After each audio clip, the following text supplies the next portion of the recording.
Hello everyone, welcome to civil वाला daily current affair series. आज है 6 अप्रैल और शुरू करते हैं आज का डिस्कशन। सबसे पहले आज का कोट देख लेते हैं।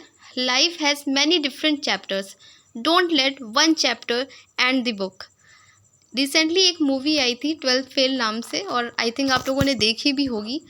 वहाँ पे जो कैरेक्टर था मनोज शर्मा का, उनके सामने कई सारे ऐसे मोमेंट आए थे जहाँ पे वो अपनी लाइफ को एंड कर सकते थे, पर किसी भी मोमेंट को उन्होंने हावी नहीं होने दिया और उससे आगे बढ़े। और आज हम उनका एग्जाम्पल देख रहे हैं, उन पे मूवी बन रही है। तो कोई भी मोमेंट आए, अच्छा बुरा, उसको अपने ऊपर हावी मत होने दीजिए। अगर अच्छा समय है तो बुरा भी आएगा, और बुरा है तो अच्छा भी आएगा, और ये सब चलता रहेगा। अगर लाइफ है तो उतार चढ़ाव आते ही रहेंगे, तो उसको अपने ऊपर हावी मत होने दीजिए। सबसे पहले कल जो मैंने क्वेश्चन दिया था आपको, रिवीजन उसका कर लेते हैं। काठिया गेहूँ जिसे हाल ही में जीआई टैग दिया गया, किस राज्य से संबंधित है? And the answer is Uttar Pradesh. आज का पहला क्वेश्चन है, भारतीय तटरक्षक जहाज का क्या नाम है जो हाल ही में आसियान देशों में अपनी विदेशी तैनाती के हिस्से के रूप में वियतनाम में बंदरगाह पर पहुंचा था? What is the name of Indian Coast Guard ship that recently made a port call in Vietnam as part of its overseas deployment to ASEAN countries? And the answer is समुद्र पहरेदार। भारतीय तटरक्षक प्रदूषण नियंत्रण पोत समुद्र पहरेदार एक हेलीकॉप्टर के साथ 2 अप्रैल 2024 को हो चिन मिन वियतनाम में अपनी आसियान तैनाती जारी रखते हुए पहुंचा। कमेंट सेक्शन में आप आसियान कंट्रीज़ के नाम बताइएगा। नेक्स्ट क्वेश्चन है, पेरू गमनलूर नरसंहार जो हाल ही में समाचारों में देखा गया, किस राज्य से संबंधित है? Perungamanallur massacre recently seen in news is associated with which state? And the answer is Tamil Nadu. राजनीतिक संगठनों और नेताओं ने तमिलनाडु के मदुरई में पेरू मंगलूर नरसंहार की 184वीं वर्षगांठ मनाई। 3 अप्रैल 1920 को 1911 के दमनकारी आपराधिक जनजाति अधिनियम का विरोध करते हुए पीरामलाई कल्लार समुदाय के 16 सदस्यों की हत्या कर दी गई थी। अंग्रेजों ने इस अधिनियम का उपयोग फिंगर प्रिंटिंग और जनसंख्या नियंत्रण के लिए किया। ये क्वेश्चन आपका यूपीएससी में आ सकता है, क्योंकि 184वीं वर्षगांठ मनाई गई है। जब भी ऐसी कोई वर्षगांठ होती है, और ये हमारे मॉडर्न हिस्ट्री क्वेश्चन के पेपर के लिए भी काफ़ी इम्पॉर्टेंट है। और आप ये जो लाइन लिखी हुई है यहाँ पे कि अंग्रेज़ों ने इस अधिनियम का प्रयोग फिंगर प्रिंटिंग और जनसंख्या नियंत्रण के लिए किया। आपसे कुछ और भी स्टेटमेंट पूछे जा सकते हैं, तो ये आप ज़रूर याद रखिएगा कि किस बिहाफ में ये मैसेकर हुआ था। नेक्स्ट क्वेश्चन है, आरबीआई ने लगातार 7वीं बार रेपो रेट को किस दर पर बरकरार रखा है? At what rate has RBI maintained the repo rate for the 7th consecutive time? And the answer is 6.50। सबसे पहले थोड़ा सा मैं चाहूँगी कि मैं आपको रेपो रेट समझा दूँ, जो कि आपका स्टैटिक पार्ट भी है। और पढ़ाई करने का सबसे अच्छा तरीका ये होता है कि जो भी चीज़ें करंट में चल रही होती हैं उनका एक स्टैटिक पार्ट होता है। अगर आप स्टैटिक और करंट दोनों के मिला के पढ़ेंगे तो वो आपकी एग्ज़ाम की कोई भी स्टेज हो, चाहे वो प्रीलिम्स हो, मेंस हो, इंटरव्यू हो, वो सबके लिए आपको हेल्प करेगा। तो सबसे पहले मैं आपको रेपो रेट के बारे में थोड़ा बताना चाहूँगी। देखिए, आरबीआई जो है वो अपनी लिक्विडिटी और इन्फ्लेशन यानी कि मुद्रास्फीति, लिक्विडिटी माने तरलता, उसको कंट्रोल करने के लिए 2 कदम उठाता है, 2 स्टेप्स उठाता है। एक होते हैं क्वांटिटेटिव मेथड, दूसरा होता है क्वालिटेटिव मेथड। तो जो मात्रात्मक कदम होते हैं यानी कि क्वांटिटेटिव मेथड होते हैं, वो कौन कौन से होते हैं? जैसे कि CRR है आपका, कैश रिजर्व रेशियो, SLR है आपका, statutory liquidity ratio, OMO open market operation, और रेपो रेट। और इस क्वेश्चन में रेपो रेट की बात हुई है।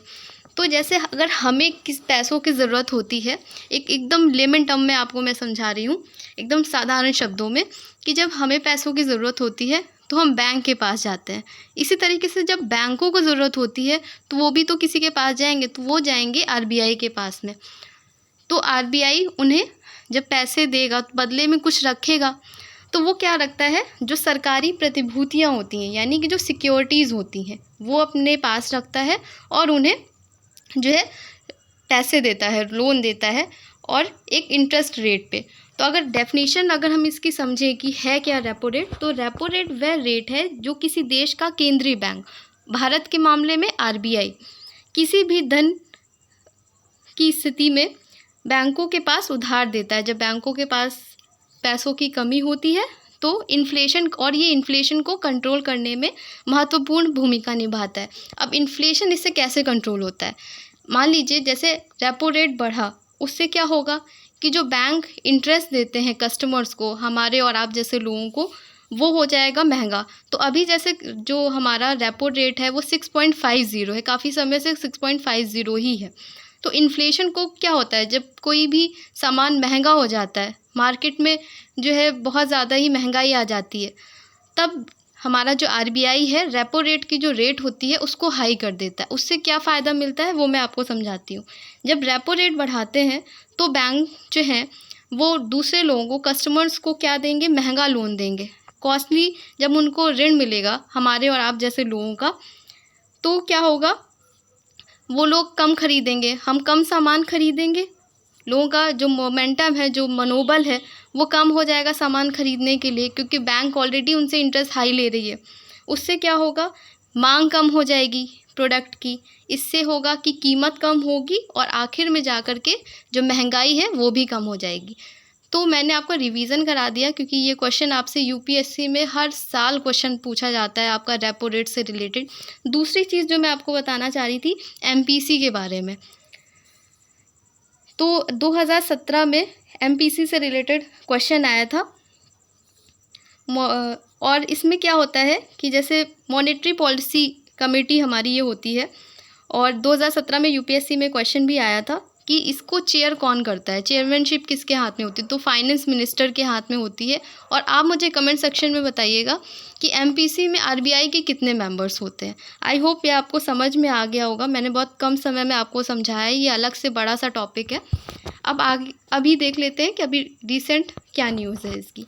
भारतीय रिजर्व बैंक के गवर्नर शक्तिकांत दास ने आज प्रमुख ब्याज दरों पर मौद्रिक नीति समिति एमपीसी के फैसले की घोषणा की। आरबीआई ने लगातार 7वीं बार रेपो रेट में कोई बदलाव नहीं किया है और इसे 6.50% बरकरार रखा है। नेक्स्ट क्वेश्चन है, हाल ही में विश्व बैंक समूह द्वारा आर्थिक सलाहकार पैनल के सदस्य के रूप में किसे नियुक्त किया गया है? Who has been recently appointed as a member of the economic advisory panel of the World Bank group? And the answer is Rakesh Mohan. Next question है, हर वर्ष समुद्री दिवस कब मनाया जाता है? तो हर वर्ष समुद्री दिवस आपका मनाया जाता है 5 अप्रैल को। राष्ट्रीय समुद्री दिवस हर साल 5 अप्रैल को मनाया जाता है। यह देश के अंतर्राष्ट्रीय व्यापार और आर्थिक विकास में समुद्री क्षेत्र के महत्व को दर्शाता है।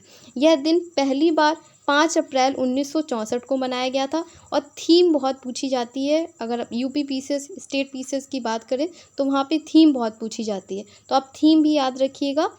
थीम है navigating the future safety first, भविष्य को नेविगेट करना, सुरक्षा पहले है। नेक्स्ट क्वेश्चन की तरफ चलते हैं। हमारा नेक्स्ट क्वेश्चन है, हाल ही में किस मंत्रालय ने उपकरणों के iOS पारिस्थितिकी तंत्र के लिए MyCHS ऐप लॉन्च किया है? Recently which ministry launch the MyCHS app for iOS ecosystem device? Answer is स्वास्थ्य और परिवार कल्याण मंत्रालय। स्वास्थ्य और परिवार कल्याण मंत्रालय ने हाल ही में iOS उपकरणों के लिए MyCHS ऐप लॉन्च किया है। राष्ट्रीय सूचना विज्ञान केंद्र द्वारा विकसित इसका उद्देश्य CGHS लाभार्थियों के लिए इलेक्ट्रॉनिक स्वास्थ्य रिकॉर्ड और संसाधनों तक पहुंच में सुधार करना है। नेक्स्ट क्वेश्चन है, हाल ही में खबरों में रहा मरवा कैंडी बांध किस राज्य में स्थित है? मरवा candy dam recently seen in news is located in which state? The answer is Tamil Nadu.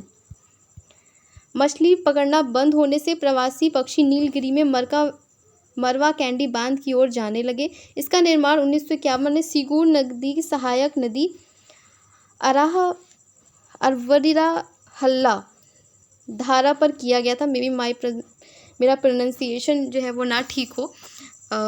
यह बांध मोयार जल विद्युत बिजली घर के लिए मुख्य जल स्रोत के रूप में कार्य करता है। तो अभी आप ये बताइएगा कि तमिलनाडु को मिला करके हमारे यहाँ कितने कोस्टल स्टेट्स हैं? नेक्स्ट क्वेश्चन है, हाल ही में खबरों में नज़र आए AI ह्यूम क्या है? What is AI Hume recently seen in news? The answer is भावनात्मक बुद्धिमत्ता के साथ दुनिया का पहला संवादात्मक AI। भावनात्मक बुद्धिमत्ता के साथ दुनिया का पहला संवादात्मक AI, क्योंकि AI आर्टिफिशियल इंटेलिजेंस का ही जो है हमारा टाइम चल रहा है। तो AI से रिलेटेड जो भी करंट अफेयर्स होता है वो आप ज़रूर ध्यान से पढ़ा करिए। कोई एडिटोरियल आता है उसे ध्यान से पढ़ा करिए, क्योंकि ये क्वेश्चन आपके मेंस में आ सकते हैं। साथ ही आप जब इंटरव्यू स्टेज में जाएंगे तो वहाँ भी आपसे इसके बेनिफिट्स और जो भी निगेटिव इम्पैक्ट हैं वो पूछे जा सकते हैं। नेक्स्ट क्वेश्चन है, हाल ही में समाचारों में देखी गई स्कोर्स 2.0 पहल किस संस्था द्वारा शुरू की गई है?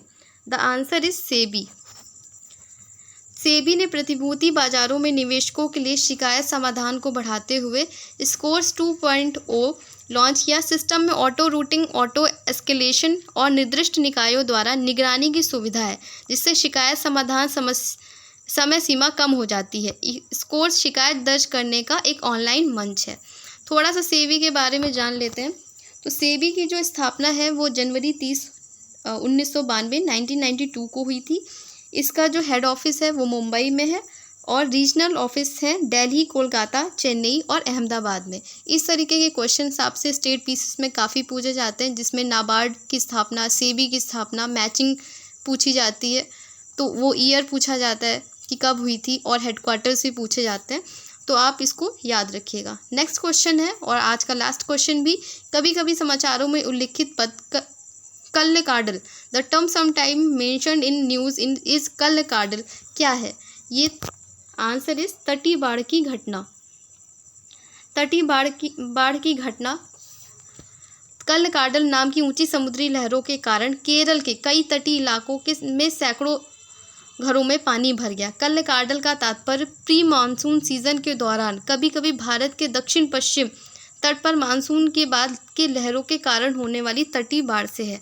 आपको पता ही है कि दक्षिण पश्चिमी जो मानसून होता है केरल से जो उठता है वो वहीं पूरे भारत में सबसे ज़्यादा वर्षा उसी से होती है। तो इसके अलावा जैसे अभी करंट में ये चीज़ है, तो आप जो है ज्योग्राफी में जा कर के जो भी हमारा मानसून वाला चैप्टर है वो आप पढ़ सकते हैं। इस तरीके से अगर आप करंट और स्टैटिक को रिलेट करेंगे, इससे आपकी पढ़ाई बहुत बेहतर होगी। और आज का जो टेस्ट क्वेश्चन है जो मैंने आपसे पूछा है, आप इसका आंसर कमेंट सेक्शन में कीजिएगा।